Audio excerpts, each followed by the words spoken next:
ವಿಪಕ್ಷಗಳ ಕೇಳ್ತಾ ಇದ್ದಾವೆ ಭಾರತದ ಎಷ್ಟು ಯುದ್ಧ ವಿಮಾನಗಳನ್ನು ಅವರು ಹೊಡೆದಾಕಿದ್ದಾರೆ ಹೇಳಿ ಅಂತ. ರಾಜನಾಥ್ ಸಿಂಗ್ ಕೇಳ್ತಾರೆ, ಒಬ್ಬನು ಕೇಳಲಿಲ್ಲಲ್ಲ, ನಾವು ಪಾಕಿಸ್ತಾನದ ಎಷ್ಟು ಯುದ್ಧ ವಿಮಾನಗಳನ್ನು ಹೊಡೆದಾಕಿದ್ದೀವಿ, ನಾವು ಎಷ್ಟು ಭಯೋತ್ಪಾದಕರನ್ನು ಕೊಂದಿದ್ದೀವಿ ಅಂತ ಒಬ್ಬ ವಿಪಕ್ಷದವರು ಪ್ರಶ್ನೆ ಕೇಳ್ತಿಲ್ಲ. ಎಲ್ಲರೂ ಕೇಳ್ತಾ ಇರೋದು ನಮ್ಮವ್ರಿಗೆ ಎಷ್ಟು ಹೊಡೆದಿದ್ದಾರೆ, ನಮ್ಮ ವಿಮಾನಗಳನ್ನು ಎಷ್ಟು ಹೊಡೆದಿದ್ದಾರೆ ಅನ್ನೋದೇ ಕೇಳ್ತಿದ್ದಾರಲ್ಲ ಅಂತ. ಕೇಳಿಸ್ಕೊಳ್ಳಿ. अध्यक्ष महोदय, कभी कभी हमारे प्रतिपक्ष के लोग ये पूछते रहे हैं कि हमारे कितने विमान गिरे। मुझे लगता है उनका यह प्रश्न हमारी राष्ट्रीय जनभावनाओं का सही से प्रतिनिधित्व नहीं कर रहा है। मुझे लगता है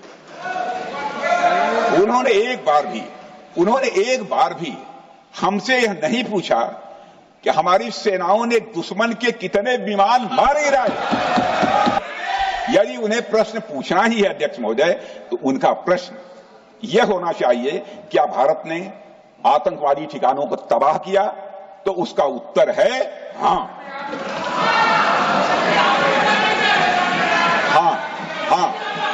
मैं विपक्ष के सम्मानित साथियों से कहना चाहता हूं कि आपको प्रश्न पूछना है तो यह प्रश्न पूछिए, क्या ऑपरेशन सिंदूर सफल रहा? तो उसका उत्तर है हां।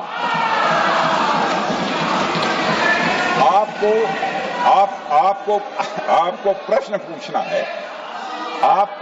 पूछना है तो यह प्रश्न पूछिए कि जिन आतंकियों ने हमारी बहनों, हमारी बेटियों का सिंदूर मिटाया, क्या हमारी सेनाओं ने ऑपरेशन सिंदूर में उन आतंकियों के आकाओं को मिटाया? तो इसका उत्तर है हां। और आपको प्रश्न पूछना है तो यह पूछिए कि इस ऑपरेशन में क्या हमारे जाबाज सैनिकों को कोई क्षति हुई है? तो उसका उत्तर है नहीं। अध्यक्ष महोदय, 10 मई की सुबह जब भारतीय वायुसेना ने पाकिस्तान की मल्टीपल एयरफील्ड पर करारा प्रहार किया तो पाकिस्तान ने हार मानी और हॉस्टिलिटी रोकने की उन्होंने पेशकश की। यह पेशकश इस कैविएट के साथ स्वीकार की गई हम लोगों के द्वारा कि यह ऑपरेशन केवल पाज किया गया है, स्थगित किया गया है। यह ऑपरेशन समाप्त नहीं हुआ है अध्यक्ष महोदय। अगर पाकिस्तान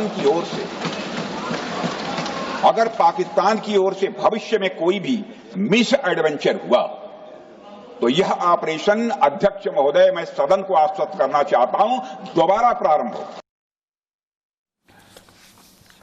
ಒಂದು ಹಂತದಲ್ಲಿ ಮಹಾಭಾರತವನ್ನು ನೆನಪಿಸಿಕೊಂಡ್ರು ರಕ್ಷಣಾ ಸಚಿವರು. ಸುದರ್ಶನ ಚಕ್ರ ಕೈಗೆತ್ಕೊಂಡಿದೆ ಭಾರತ ಅಂತ. ಶಿಶುಪಾಲನ 100 ತಪ್ಪುಗಳಿಗೆ ಕ್ಷಮೆ ಇತ್ತು, 101ನೇ ತಪ್ಪಿಗಲ್ಲ ಅಂತ ಹೇಳೋದು. ಮತ್ತೆ ಮತ್ತೆ ಮತ್ತೆ ಮತ್ತೆ ಭಾರತದ ಮೇಲೆ ನಡೆದ ಭಯೋತ್ಪಾದಕ ದಾಳಿಗಳು ಶಿಶುಪಾಲನ ತಪ್ಪುಗಳನ್ನು ಎಣಿಸ್ತಾ ಇದ್ವಿ. ಅಂತಿಮವಾಗಿ ಇನ್ನು ಸಾಕು ಅಂತ ಸುದರ್ಶನ ಚಕ್ರವನ್ನು ಎತ್ಕೊಂಡಿದ್ದೀವಿ. ರಾಮ ಕೃಷ್ಣರಿಂದ ಸಿಕ್ಕಿರುವ ಪ್ರೇರಣೆ ಇದು ಅಂತ. ಕೇಳಿಸ್ಕೊಳ್ಳಿ ಒಮ್ಮೆ. हमने कभी भी किसी की 1 इंच जमीन पर आज तक कभी कब्जा नहीं किया है। हम यह भी जानते हैं कि युद्ध अपनी बराबरी वालों से करना चाहिए। शेर यदि मेढकों को मारे तो उसका बहुत अच्छा संदेश नहीं आता है अध्यक्ष महोदय।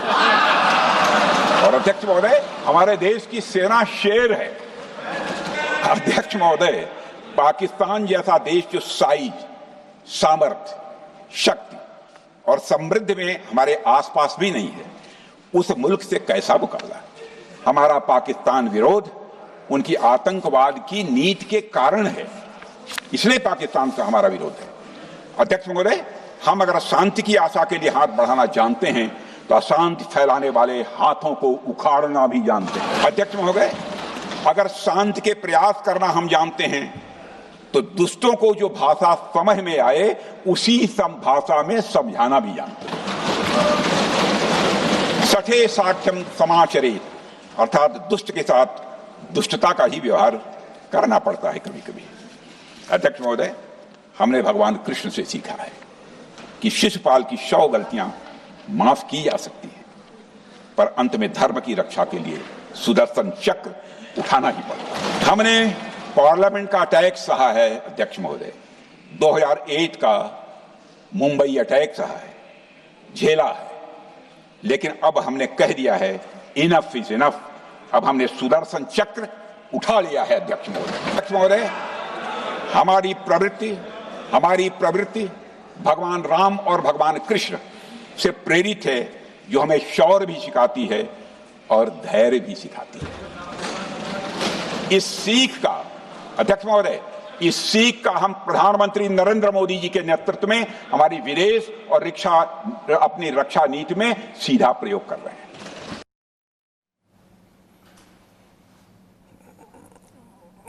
ಶಿಶುಪಾಲನ ಉದಾಹರಣೆ ನೋಡಿದ್ರೆ ಕೃಷ್ಣನಿಗಿಂತಲೂ ದೊಡ್ಡ ಸಹನೆ ಭಾರತದ್ದು ಅಂತ ಅನ್ಸುತ್ತೆ. ಪಿ ಚಿದಂಬರಂ ಕೇಳಿದ್ರಲ್ಲ, ಪಹಲ್ಗಾಮ್ ದಾಳಿಕೋರರು ಪಾಕಿಸ್ತಾನದಿಂದಲೇ ಬಂದಿದ್ರು ಅನ್ನೋದಕ್ಕೆ ಏನು ಪ್ರೂಫು ಅಂತ ಕೇಳಿದ್ರಲ್ಲ, ಹೆಂಗೆ ನಂಬೋದು ಅಂತ ಕೇಳಿದ್ರಲ್ಲ. ಮರ್ತೋಗ್ಬಿಟ್ಟಿದ್ದಾವೆ ಈ ದೇಶದಲ್ಲಿ ಇವ್ರಿಗೆ ಏನೇನಾಗಿದ್ದಾವೆ ಅಂತ.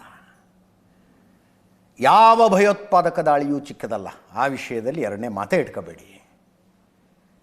26 ಜನರ ಕಗ್ಗೊಲೆಗೆ ಭಾರತ ಆಪರೇಷನ್ ಸಿಂಧೂರದ ಸೇಡು ತೀರಿಸ್ಕಂತು. 26 ಜನರ ಕಗ್ಗೊಲೆಗೆ. ಉರಿ ದಾಳಿ ಆದಾಗ ಸರ್ಜಿಕಲ್ ಸ್ಟ್ರೈಕ್ ಆಯಿತು. ಪಹಲ್ಗಾಮ್ ದಾಳಿ ಆದಾಗ ಏರ್ ಸ್ಟ್ರೈಕ್ ಆಯಿತು.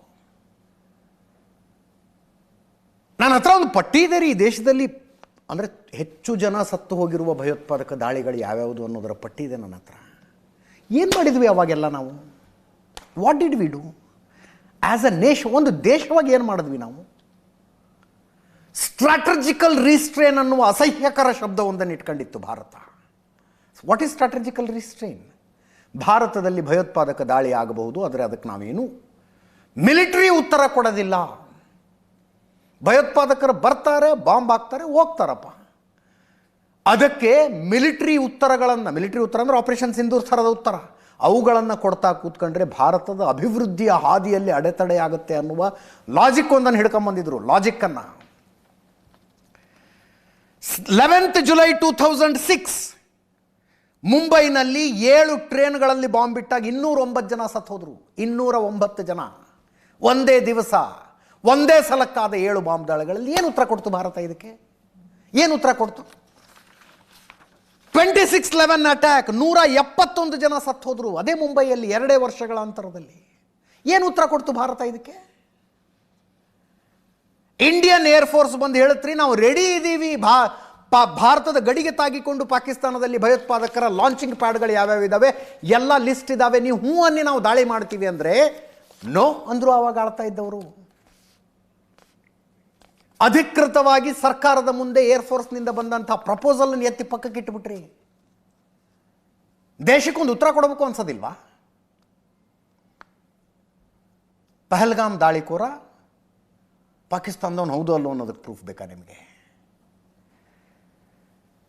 ಜಾನೇಶ್ವರಿ express train west Bengal bomb blast, 148 ಸಾವು. 148. ಏನು ಉತ್ತರ ಕೊಟ್ರಿ ಇದಕ್ಕೆ? ಎಷ್ಟು ಪಟ್ಟಿ ಕೊಡಲಿ ನಿಮಗೆ? 50 ಅಥವಾ 50ಕ್ಕಿಂತ ಹೆಚ್ಚು ಕೊಲೆಯಾದಂಥ ಭಯೋತ್ಪಾದಕರ ದಾಳಿಗಳ ಲಿಸ್ಟ್ ಇದೆ ನನ್ನ ಹತ್ರ. ಯಾವುದಕ್ಕೇನು ಉತ್ತರ ಇತ್ತು? ಕಿಲೋಗಟ್ಟಲೆ, ಕ್ವಿಂಟಲ್ಗಟ್ಟಲೆ ಡಾಸಿಯರ್ಗಳನ್ನು ಕೊಟ್ಕೊಂಡು ಕೂತ್ಕೊಂಡಿದ್ದಲ್ವ? ಪಾಕಿಸ್ತಾನದ ಕೋರ್ಟ್ಗೆ ಹೋಗಿ ಡಾಕ್ಯುಮೆಂಟ್ ಕೊಟ್ಟವಲ್ರಿ ನಾವು. ಪಾಕಿಸ್ತಾನದ ಕೋರ್ಟ್ಗೆ ಹೋಗಿ 9/11 ಅಟ್ಯಾಕ್ ಆದಾಗ ಅಮೆರಿಕದವರು ಅಫ್ಘಾನಿಸ್ತಾನದ ಕೋರ್ಟಿಗೆ ದಾಖಲೆಗಳನ್ನು ತಂದು ಕೊಟ್ರ.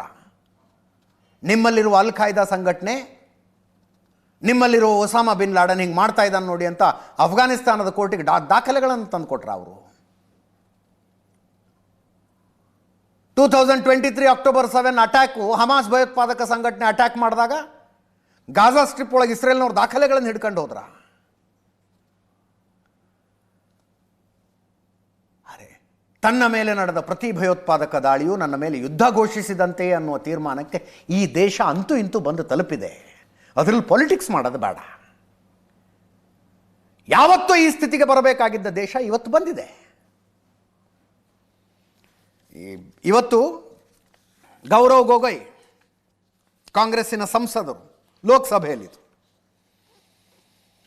ಇವರಿಗೆ ಪಹಲ್ಗಾಮ್ ದಾಳಿಯ ಬಗ್ಗೆ ಅನೇಕ ಪ್ರಶ್ನೆಗಳಿದಾವಂತೆ. ಡೊನಾಲ್ಡ್ ಟ್ರಂಪ್ ಯಾಕೆ ನಾನೇ ಯುದ್ಧ ನಿಲ್ಲಿಸಿದ್ದು ಅಂತ ಹೇಳ್ತಾ ಇದ್ದಾರೆ. ಗೌರವ್ ಗೊಗೊಯ್ ಅವರು ಒಂದು ಪ್ರಶ್ನೆ ಕೇಳ್ತಾ ಇದ್ದಾರೆ, ಕೇಳಿಸ್ಕೊಳ್ಳಿ. पूरा देश प्रधानमंत्री मोदी जी के साथ था, विपक्ष प्रधानमंत्री मोदी जी के साथ था, और अचानक 10 मई के दिन पे हमारे राष्ट्रदूत कहते हैं कि हम पाकिस्तान पर हमला करेंगे, और शाम के 10 मई को सूचना आती है कि पाकिस्तान के साथ अब युद्ध पर हम परिणाम दे रहे हैं, सीज फायर हो गया। क्यों हुआ? हम आदरणीय प्रधानमंत्री मोदी जी से जानना चाहते थे, अगर पाकिस्तान वाकई में अपने घुटने टिकने के लिए तैयार था तो आपने क्यों रुका? आप क्यों रुके और किसके सामने आप झुके? किसके सामने आपने सरेंडर किया? किसके सामने आपने सरेंडर किया? वो अमेरिका के राष्ट्रपति जो 26 बार आज कह चुके हैं, पूरा देश। ಜೈಶಂಕರ್ ನಮ್ಮ ವಿದೇಶಾಂಗ ಸಚಿವರು ಉತ್ತರ ಕೊಟ್ಟರು. ಮಧ್ಯದಲ್ಲಿ ಅಮಿತ್ ಶಾ ಅವರು ಎದ್ದು ನಿಂತ್ಕೋತಾರೆ. 2 ನಿಮಿಷ ಟೈಮ್ ಇದೆ, ಕೇಳಿಸ್ಕೊಳ್ಳಿ.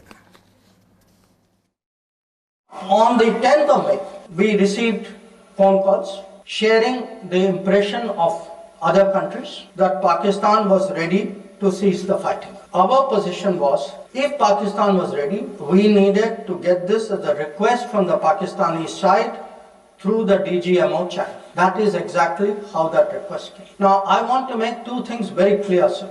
One, at no stage in any conversation with the United States was there any linkage with trade and what was going on. Secondly, there was no call between the Prime Minister and President Trump from the 22nd of April, when President Trump called up to convey his sympathy, and the 17th of June, when he called up Prime Minister in Canada to explain why he could not meet. मेरी एक बात की आपत्ति है, भारत देश का शपथ लिया हुआ विदेश मंत्री यहाँ स्टेटमेंट कर रहा है, उस पर भरोसा नहीं है, उनको किसी और देश पर भरोसा है। मैं समझ सकता हूँ उनकी पार्टी में विदेश का महत्व क्या है, मगर इसका मतलब ये तो नहीं है पार्टी की सारी चीजें यहाँ सदन में आकर थोपे। माननीय अध्यक्ष जी, इसीलिए ये वहां बैठे हैं और 20 साल तक वहीं बैठने वाले हैं। ನಾಳೆ ಸಂಜೆ 5 ಗಂಟೆಗೆ ಪ್ರಧಾನಿ ನರೇಂದ್ರ ಮೋದಿ ಆಪರೇಷನ್ ಸಿಂಧೂರದ ಮೇಲೆ ನಡೆದ ಚರ್ಚೆಗೆ ಉತ್ತರವನ್ನು ಕೊಡ್ತಾರೆ. ನಾಳೆ ಸಂಜೆ 5 ಗಂಟೆಗೆ. ಇದರೊಂದಿಗೆ ಇವತ್ತಿನ ನ್ಯೂಸ್ ಅವರ್ ಮುಗಿಸ್ತಾ ಇದ್ದೀನಿ. ನೇರ ದಿಟ್ಟ ನಿರಂತರ ಸುದ್ದಿಗಾಗಿ ನೋಡ್ತಾ ಇರಿ ಏಷ್ಯಾನೆಟ್ ಸುವರ್ಣ ನ್ಯೂಸ್.